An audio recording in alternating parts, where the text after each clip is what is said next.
So I'm not sure if people will find this surprising or not, but since I've opened my shop, I can't tell you I've fit or sold a whole lot of hybrids. Now, I haven't sold no hybrids. It's not like they don't work for some people. I was surprised at how often a person comes in to replace, let's call it a long iron, whether that's 6, 5, 4, 3 iron. Frequently, a hybrid, let's say that's meant to replace that particular iron, doesn't produce a ball flight that's improved enough. So it's still kind of low, let's say.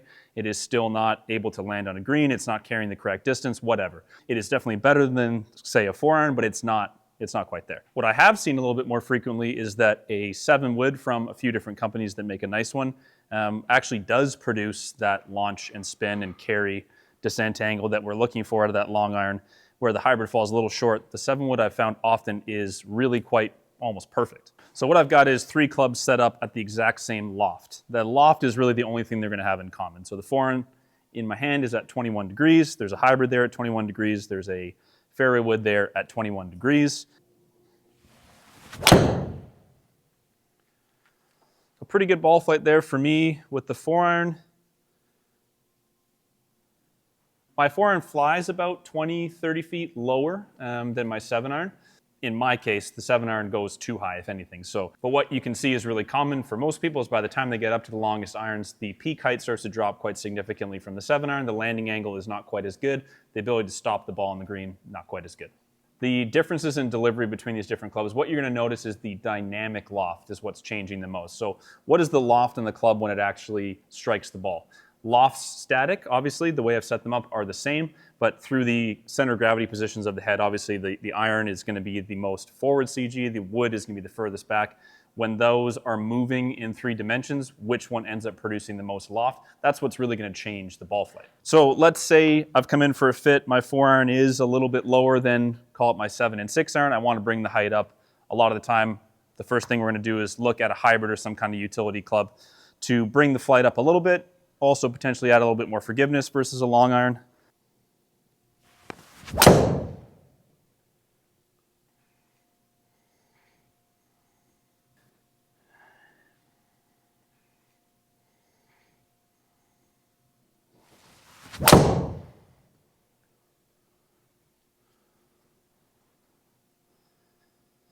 Okay, so that's a good one there. Strike was good.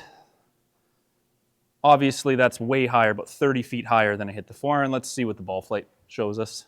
So we're up to 138 feet now. Again, remember, I do hit the ball high, so just use them in relative terms. But as a percentage, kind of think of it as, did we add somewhere around 20, 25% to the peak height versus the iron? Yes. My launch angles come up a couple of degrees. My spin rates come up a little bit. My ball speed is higher. Obviously, hotter face than a hybrid than an iron. Club head speed went up because the shaft's a little bit longer. So with the height, it's not just the, call it construction of the head, not just the fact that obviously the center of gravity is further back, it should send the ball higher. It's also the fact that the ball is coming off the face with more speed and at a higher launch angle. So you take that more speed at a higher launch angle, you're really going to start to see your peak height come up quite a bit. If the ball speed was the same as the iron, would the peak height be as significantly different? Probably not. It would just be probably more like 5, 10% improved. So we remember on the iron flight, the dynamic loft was at 15 degrees. On the hybrid, it's up to 21 degrees. So again, static loft of both clubs exactly the same. What did the ball actually get struck with? 6 degrees different. Now, let's say we've gone through that process with someone and the hybrid is still a good 20 feet or so below the peak height that we'd like to see from that club in the bag. Maybe it's not quite carrying the distance we want. Ultimately, if we're looking for a club to say carry 200 yards, how does it get that 200 yards? For a lot of people, the 4-iron is going to carry 175 and roll. The hybrid might carry more like 188, 190, and then kind of roll out. This, in many cases with the 7-wood, is the first time a lot of people will produce a proper, call it ideal long iron flight in that part of the bag.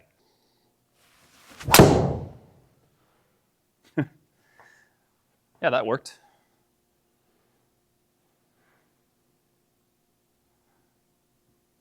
Ooh, almost. Would have been exciting. What occurs there is another 20 feet of height. Keep in mind, I'm not the candidate for this, but I am trying to show you the separation in height. So this is almost 55 or so feet higher than my 4-iron went. Crazy. Very steep descending angle. we're talking about a very similar distance, but just how does it get there? Relatively, you'll see another 3 degrees of dynamic loft. 15 degrees in the iron net. We had 21 with the hybrid, 24. So there's actually 3 degrees more loft when the ball is being struck on the club. Now, they're all starting at 21. It's just the way those things move in kind of 3D space based on where the center of gravity is. When the center of gravity is at the back, relatively, it's going to add more loft through impact. Looks like another degree and a bit of launch angle, certainly more spin. More club head speed and ball speed. Again, it's a little bit longer shaft even in the hybrid. And the ball speed part is not to be underestimated in importance. You know, the more dynamic loft is certainly key.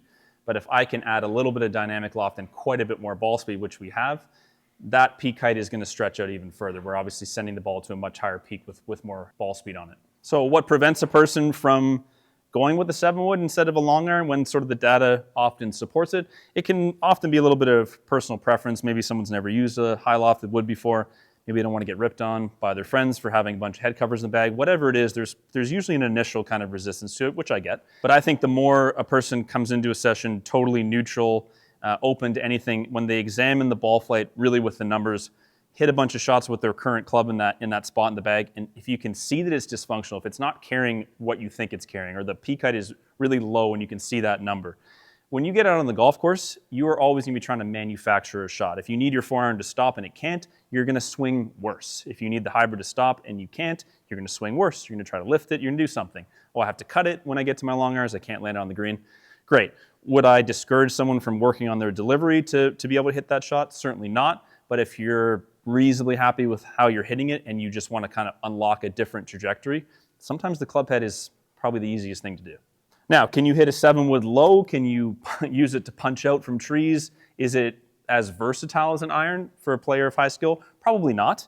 But some of it is just getting used to it. I mean, if I was to use a 7-wood in a situation where I had to hit it low, could I do it?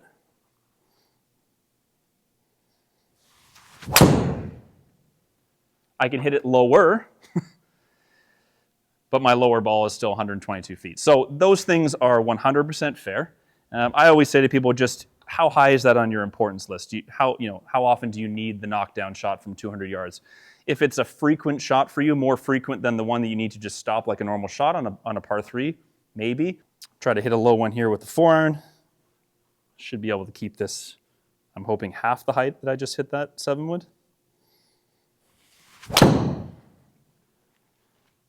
Not quite half, 40 feet lower.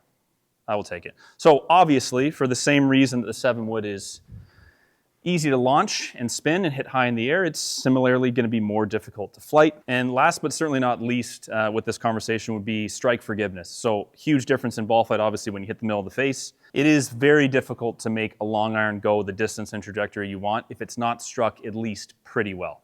As soon as you get the strike moving, especially towards the toe, you will see huge fall-offs in ball speed. The launch angle comes down, the spin comes down. You are not really going to get away with much, even with a utility-style iron. I think it's a common misconception. You know, I got a driving iron, it's a forgiving club. It's really not. It's more forgiving than a blade, certainly, but that's not really saying very much. So let me try to toe the absolute shit out of this. Success.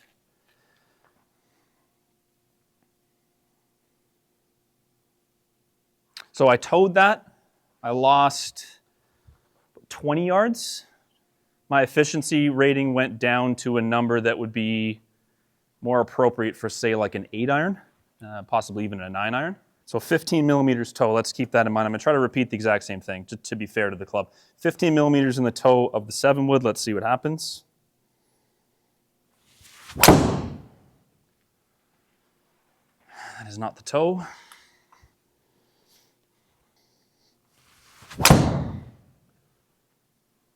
13? Is that okay? I think it's okay. We're being picky enough. Okay, so almost the same strike location on the 7-wood. I lost very little. Very little. I would say more like maybe 5 or 6 yards. And it's not necessarily that just like a wood or a hybrid, you know, with a face is just retaining a ton more ball speed on the toe. It is retaining a little bit more. It's more that woods have the ability to have some bulge and roll, so you kind of get away with, well, you can kind of equalize distance better when you tow a wood because it's going to kind of raise the launch, lower the spin, kind of give you like that slight knuckleball flight. It kind of makes up for the loss in ball speed. An iron, unless you're Bryson, doesn't really have the bulge and roll factor, so it's not really going to correct your ball flight, either from a directional or from, call it like a carry perspective, optimized launch conditions perspective. And that might be kind of one of the sleepers of going 7-wood versus hybrid. I mean, to my eye, I could be wrong, but a lot of 7-woods to me have more bulge and roll than most hybrids. They're a little bit more of a flat face. So that's kind of a sneaky extra layer of forgiveness beyond, obviously, the ball speed. Retention on a miss hit should be better on like a thinner, higher MOI club, but also the way that it changes the launch conditions based on the strike, kind of corrects for a heel, corrects for a toe, the way a driver does. That can be a pretty big advantage.